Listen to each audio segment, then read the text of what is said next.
हमारी मांग थी, हमारी मांग है ओल्ड पेंशन स्कीम। अभी इस पेंशन स्कीम का जिसका इन्होंने कल जिसकी घोषणा की है उसके फाइन प्रिंट्स देखने हैं हमें। वो ओल्ड पेंशन स्कीम से कितना विलग है, कितना मिलता जुलता है, क्योंकि डिमांड ओल्ड पेंशन स्कीम की थी।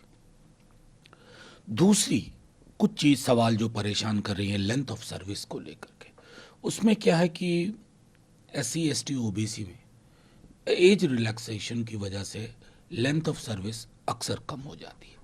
इसके लिए सरकार किस तरह की व्यवस्थाएं कर रही हैं, नहीं तो नुकसान होगा। मैं समझता हूं भी हम सबको इंतजार करना चाहिए फौरी तौर पर प्रतिक्रिया देने से पूर्व कि ये कितनी समग्रता में उनकी आकांक्षाओं को पूरा करता है या पूरा करने से विफल रहता है। दूसरा फिर वही सवाल विपक्ष की आती है जातिगत जनगणना को लेकर। उस पर अमित शाह ने छत्तीसगढ़ में एक सवाल के जवाब में कहा कि यह उचित समय पर किया जाएगा, एक बार तय हो जाने के बाद वो इसकी घोषणा करेंगे। नहीं, मुझको लगता है कि शायद कहीं इसमें उनसे सवाल जनगणना के बारे में पूछा गया, जनगणना के बारे में, हाँ, बिल्कुल जनगणना के बारे में पूछा गया था। जनगणना ही नहीं हुई है कि इसके बाद ये पहली बार इस देश में हुआ है। क्यों रोके हुए हो भाई? चिंता होती है, अब शक होता है कि इतना विशाल देश जहां बड़ी से बड़ी आपदा में, बड़े से बड़े मुश्किल दौर में जनगणना नहीं रुकी। और रही बात जातिगत जनगणना की, इसके लिए रॉकेट साइंस नहीं चाहिए। एक कॉलम जोड़ना है और उस कॉलम के आधार पर आपको हकीकत समाज की सामने आ जाएगी। कौन कहां लगातार बैठा हुआ है और किसके बैठने की जगह नहीं है। अगर ये हम नहीं हासिल करना चाहते तो जाहिर तौर पर हम उसी व्यवस्था को बनाए रखना चाहते हैं कि 2.5-3-4% लोग 96% की तकदीर का लगातार फैसला करते रहेंगे। तो प्रयागराज में राहुल गांधी ने जो सवाल फिर जो जिस जातिगत जनगणना की बात करते हैं और अमित शाह जी ने जो जनसंख्या जनगणना की बात की, दोनों को आप अलग अलग देखिए, मेरा सीधे तौर पे कहना है कि अभी लालू जी के वक्त से देखिए ये डिमांड थी। लालू जी, शरद यादव जी, मुलायम सिंह जी, 2011 में SECC पर काम हुआ। इवन गोपीनाथ मुंडे जी की सहमति थी। वो बीजेपी अलग हुआ करती थी और ये बीजेपी थोड़ी विलग है। अब उसके बाद वो हुआ, फिर डेटा करप्ट हुआ, तब तक मोदी जी आ गए। अब डेटा करप्शन था या कहाँ करप्शन था वो हम नहीं जानते, जाना भी नहीं चाहते। अभी हाल के दिनों में एक प्रमुख हिंदी दैनिक में तेजस्वी जी ने एक लेख लिखा। उस लेख को अगर कोई भी पढ़ेगा, कोई भी संविधान सम्मत व्यक्ति, वो इनकार नहीं करेगा कि जातिगत जनगणना क्यों चाहिए। अगर राहुल जी, तेजस्वी जी और पूरा विपक्ष दक्षिण, उत्तर, पूर्व, पश्चिम मांग कर रहा है तो इसके पीछे कुछ तो वजह होगी और वो वजह बहुत बड़ी है। वो संविधान की किताब से पैदा होती है। आपको एफर्मेटिव एक्शन को नए नजरिए से देखना होगा। इसके लिए चाहिए, और मैं कह रहा हूं कि सरकार को मजबूर होना पड़ेगा।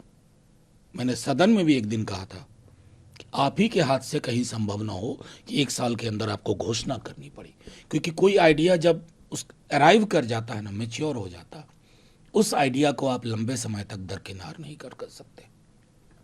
दूसरा सर, ज्यादातर बात करते हैं एकजुट विपक्ष बीजेपी जो है वो NC और कांग्रेस के गठबंधन पर सवाल उठाया और NC के घोषणा पत्र के कुछ बिंदु जो हैं वो हेमंतो बिस्व शर्मा ने गिनाए, जिसमें 370 है, 35A है, पाकिस्तान के साथ बातचीत है, पाकिस्तान के साथ व्यापार है, पत्थरबाजी और नागरिकों और पुलिस के खिलाफ जघन्य अपराध में शामिल लोगों को सरकारी सेवा में वापसी। इस पर ये भैया, ये मेरी समझ में नहीं आ रहा। ये डॉग विसिल के उस्ताद हो गए। मैंने कल भी कहा था आपसे कि किसी के इशारे पे लखनऊ के साथ कंपटीशन में, लखनऊ के बराबर। अब मैं उनको कहूंगा, हिमंतो जी, एमनेसिया बहुत बुरी बीमारी है और पॉलिटिशियन को हो जाए तो और बड़ी बीमारी होती है। PDP का घोषणा पत्र पढ़ा था क्या, जब उसके साथ राम माधव जी आर्किटेक्ट ने जब समर्थन करवाया था? वाजपेयी जी के दौर में NC के साथ गठबंधन, सारा घोषणा पत्र पढ़ा था क्या?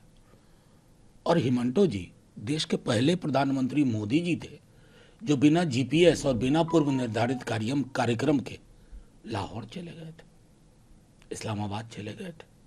एमनेसिया बहुत बुरी बीमारी है, पॉलिटिशियन को हो जाए तो घातक हो जाती है, उससे बचना चाहिए।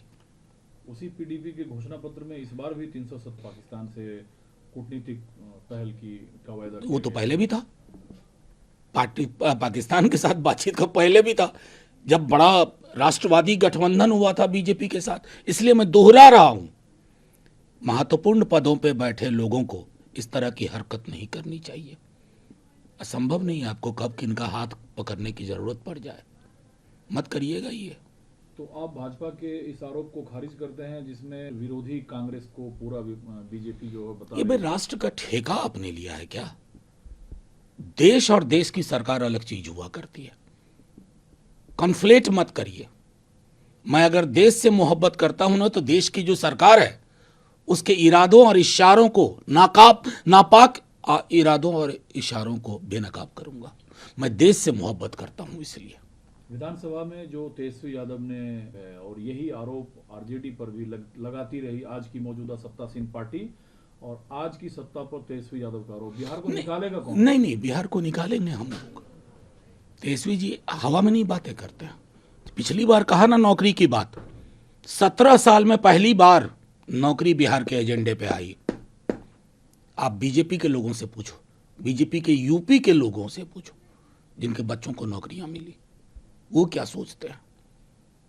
आज नौकरी का विमर्श तेजस्वी जी ने इतना लंबा खड़ा कर दिया है ना कि पीएम भी परेशान है। निकलेगा बिहार इन तमाम चीजों से निकलेगा। हाँ, जो लोग पुराने दौर की बात कहते हैं ना, कहाँ रुकते हैं? बस लालू जी के दौर तक, हड़प्पा मोहनजोदड़ो तक जाइए ना। आंकड़ों पे बात होती है, आंकड़े अपच कर देंगे आपको, ध्यान रखना चाहिए। तो जिन जिन मुद्दों के सारे बिहार को ये पहचान, ये छवि, क्या मौजूदा सरकार नहीं बदल पा रही है? बिल्कुल नहीं बदल पा रही है। आप बताओ, अभी आप गूगल करिए क्राइम इन बिहार, कोई जिला नहीं मिलेगा जहां से एक खबर ना आ रही हो। बैंक लूट की, बच्चियों के साथ बलात्कार की। क्या होता है स्टेट का काम? फीता काटना, सिर्फ कटे हुए फीते को बार बार काटना।